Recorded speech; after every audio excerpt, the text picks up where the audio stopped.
Alright, so ladies and gentlemen, we're going to start learning about arthropods. We're going to dissect a crayfish. We're dissecting the crayfish next Friday. We are. So remember, you got to pass your quiz to be able to dissect the crayfish.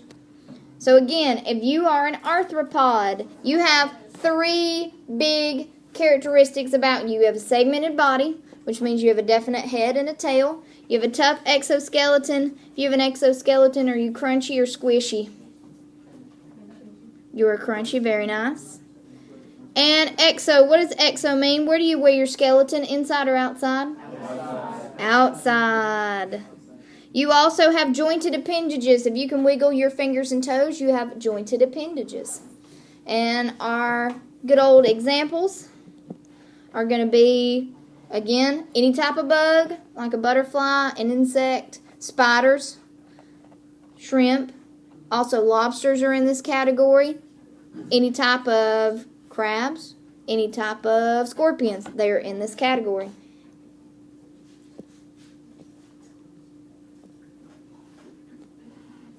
Alright, so because they have that crunchy exoskeleton, it is composed of this stuff called chitin. Remember, we've talked about it before. Because it has an exoskeleton, we kind of say that it has a suit of armor.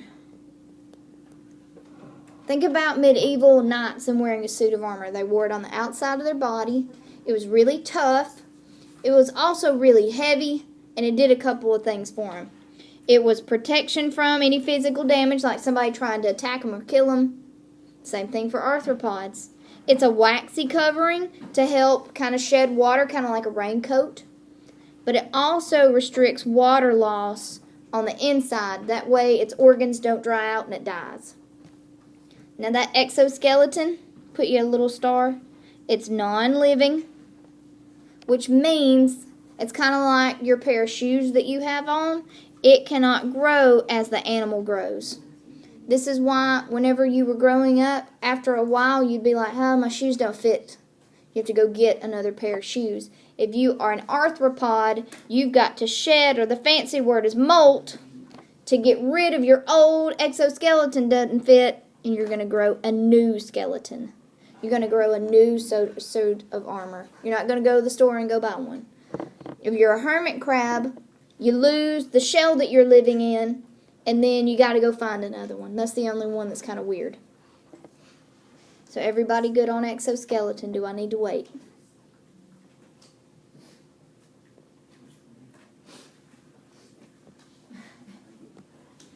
Alright, so depending on what type of arthropod you are, it depends on how many body segments you get. If you are something like a crustacean or an insect, crustaceans are things, if you want to write these down, like crabs, lobster, things like that. Or an insect, like any type of bug. You have three segments. You got a head where your brain is. You have a thorax, that's your chest region. That's where your heart is stored. You have an abdomen, and that's usually where your walking legs are attached. It's a little bit different than our abdomen. Our abdomen's our belly, but their abdomen is not their belly, because they're kind of not built like us. They're funky. But if you are something like a spider or our crayfish, good old crayfish, you have two body parts. You have a cephalothorax, which is kind of like, for us, if you didn't have a neck. It's the head plus the chest region. So if you want to put that down, it's the head plus the chest region fused together. It would be like you put your head on top of your shoulders, but you don't have a neck. There's no separation. It's just your head sitting on your shoulders, and there's no, it just looks like one gigantic body part. I don't know. And then they have an abdomen. So, please remember that good old exoskeleton. It helps limit the size of that animal. This is why whenever you go into your living room and find a spider, that spider is not the size of you. Or your dog or your cat. That would be bad. Because remember, it's just like that suit of armor. It's difficult to carry because it's heavy. Shh. If you've ever seen kind of like a medieval knight walk around in his heavy metal armor, it's kind of hard to walk around in. He's got to carry it with him. It's heavy. That arthropod has to. Be glad they have an exoskeleton, because otherwise they would be as large as you and me. That would be bad.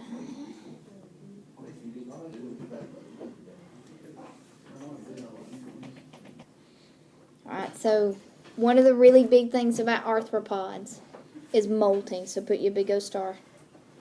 Molting, that's just the shedding of the exoskeleton, so you can grow a new one.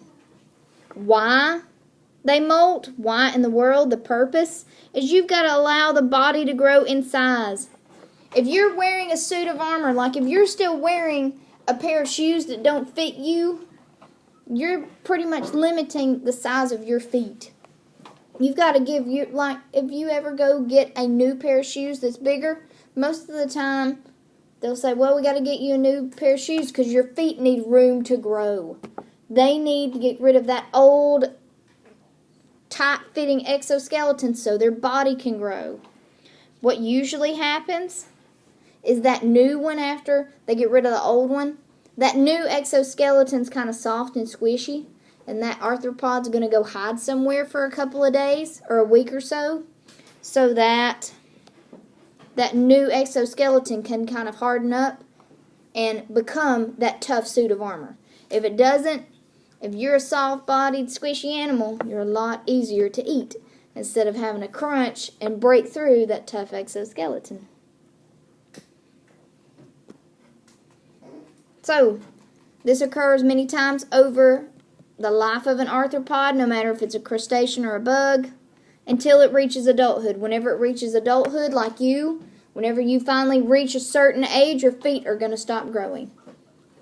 And you are the size feet that you'll be the rest of your life, and you don't have to worry about, oh my goodness, I hope in a month I don't have to buy new shoes because I like these. How much shoes like once every school year? Alright, so their type of symmetry is bilateral. If you have bilateral symmetry, how do we divide you up? Like a pizza or straight down the middle? Straight down the middle. Alright, one of our big things we got to talk about is metamorphosis. This is just the process of changing shapes. You're metamorphosizing at this point in your life. You are transitioning from being a child into an adult. Physically, emotionally, mentally. That's all metamorphosis. This is why they have to molt, because they're changing. There are two types. First one is incomplete. Why it's called incomplete is because the young animal, the baby, it's called a nymph. It gets a name. It looks like the adult. It looks like you. Let's think about an example. Put this example down. Grasshopper. Grasshoppers go through incomplete metamorphosis. If you look at a baby grasshopper, it looks just like an adult grasshopper, but shrunken down. The only way you can tell if it's a baby grasshopper, a nymph, or an adult is because it lacks adult structures. It doesn't have wings on it. The adult's a little bit bigger and it has wings. If it's a baby, it doesn't have wings. And it's wee bitty. Does baby praying mantises have wings? They do not. They will develop those because they got to grow so big and then they get them. Our second type, complete metamorphosis. It completely changes because the young animal, the baby, does not look like the adult. Your example for this one, go ahead, put it down, butterfly.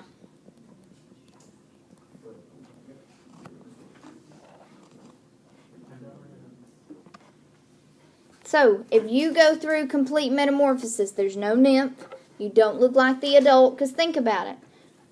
Baby caterpillars don't look anything like an adult butterfly. You go through two stages. You go through a larva stage. What's a baby butterfly again? Caterpillar. Caterpillar. It's a caterpillar. And then after a while, after you've grown so big, you turn into the pupa stage. This is where that baby caterpillar, anybody remember, hungry caterpillar? They in a cocoon. They go to a cocoon. They wait a couple of weeks, and then they emerge from the cocoon, an adult butterfly.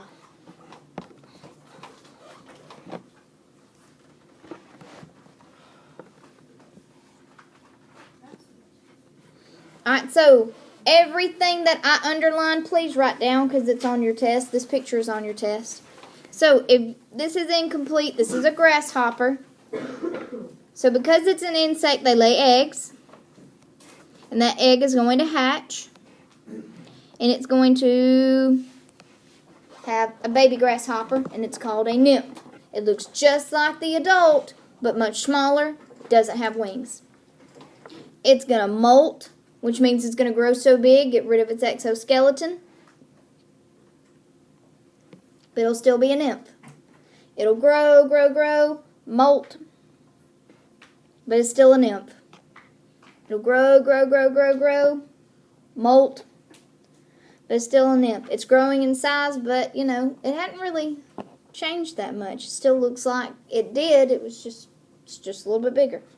It'll molt again, still be a nymph. But after it molts for the 5th time, it will be big enough, it will have grown wings, and it'll be an adult. Does it grow a tooth too? The rest of them don't have a tooth, and then that one's got a tooth. Yes. It's like all cute and cuddly through the first 5 minutes, just like a vampire in the last one. Alright, so this is incomplete. Baby looks like the adult. The baby is called a nymph. All it does is it grows and molts until it reaches adulthood. That is incomplete metamorphosis. Anybody still getting this one down?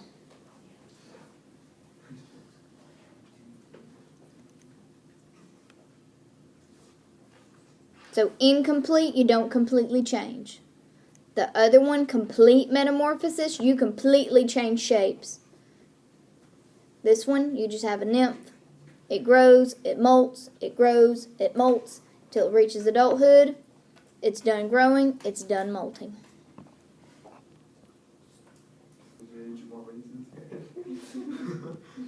Alright, so complete metamorphosis.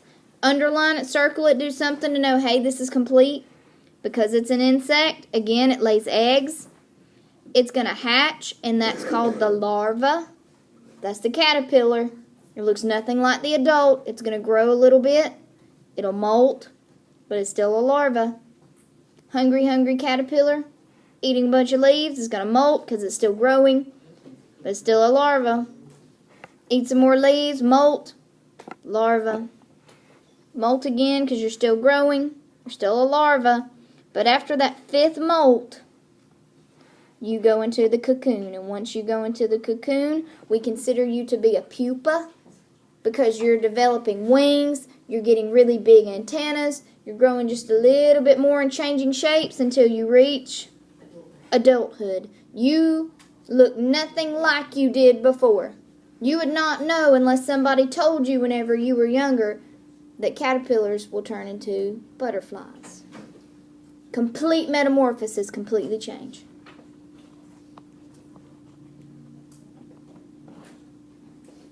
So remember, incomplete, you got a nymph, you look like the adult. Complete, you're a larva, you look nothing like the adult. You're a pupa, you look nothing like the adult. And then you get to be an adult. You're a butterfly. You get to go be pretty and flutter around and pollinate things. You're an awesome pollinator. Alright, so reproduction. Depending on what type of arthropod you are, if you're an aquatic arthropod, you live in the water. It could be internal or external, depending on which one you're talking about. Water. Terrestrial, you live on the land, because we're going to use those words a bunch. It's terrestrial. They still reproduce by sexual reproduction. That just means you need gametes. You're not a bacteria. You can't grow so big and then just divide and make a clone. From now on, since we're done with the clam and the earthworm, that clam and earthworm were monoecious. That means they contain both types of reproductive organs. Every animal from now on is going to be dioecious.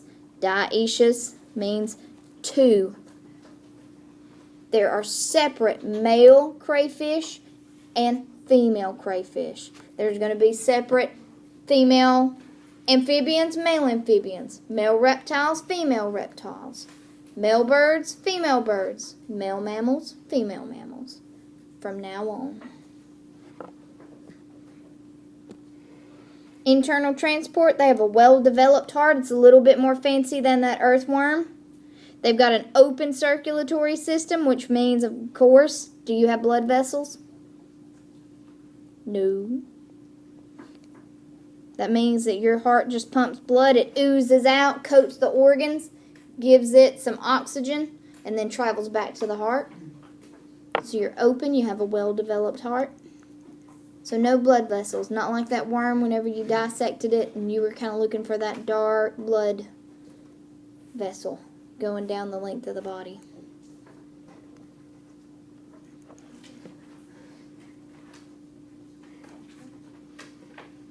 Alright, respiration. If you are something like a crayfish that we're going to dissect, a lobster or a shrimp, of course you breathe with gills because you live in the water. If you're terrestrial, like an insect, you have something called a spiracle, or spiracle, either one. It's located on the ventral side. What does ventral mean? Back or belly? Back. Belly. It means belly. It's on the belly. It's this teeny tiny little bitty dot. You wouldn't even notice it unless you get up close. And then it connects to a respiratory organ on the inside. Spiracle is just a little opening that lets the oxygen go through.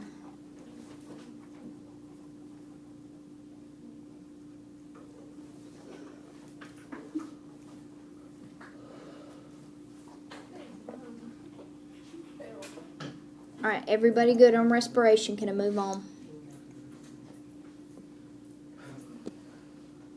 Alright, so if you're a spider, though, you have a special respiratory organ called a book lung. That's that little blue guy circled.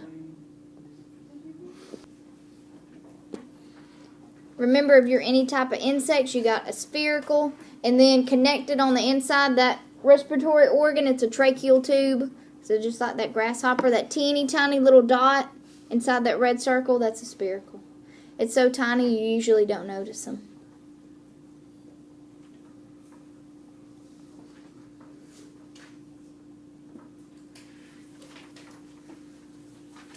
Alright, so go ahead, flip over to your crayfish paper. We're going to go through it and label it. Anybody still getting this slide? Anybody? Alright, keep on keeping on. We're going to label our crayfish. You do have to label your crayfish on your quiz. I already did. Did it on the quiz too.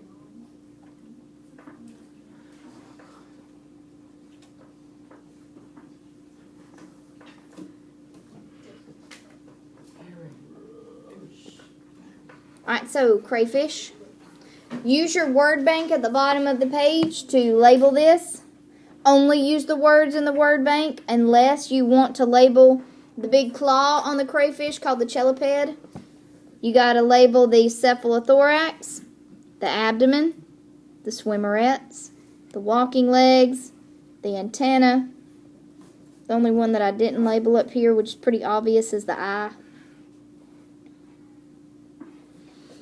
If you want to label the cheliped, you're more than welcome to. So if you look at the two different types of legs that crayfish has, what do you think he used those walking legs for? Walk. Yeah, walking. What about swimmerets? Just swim. Swim. You told me I got this right and I had the back parts opposite. So cephalothorax, remember that's the head and the thorax, the chest region fused together.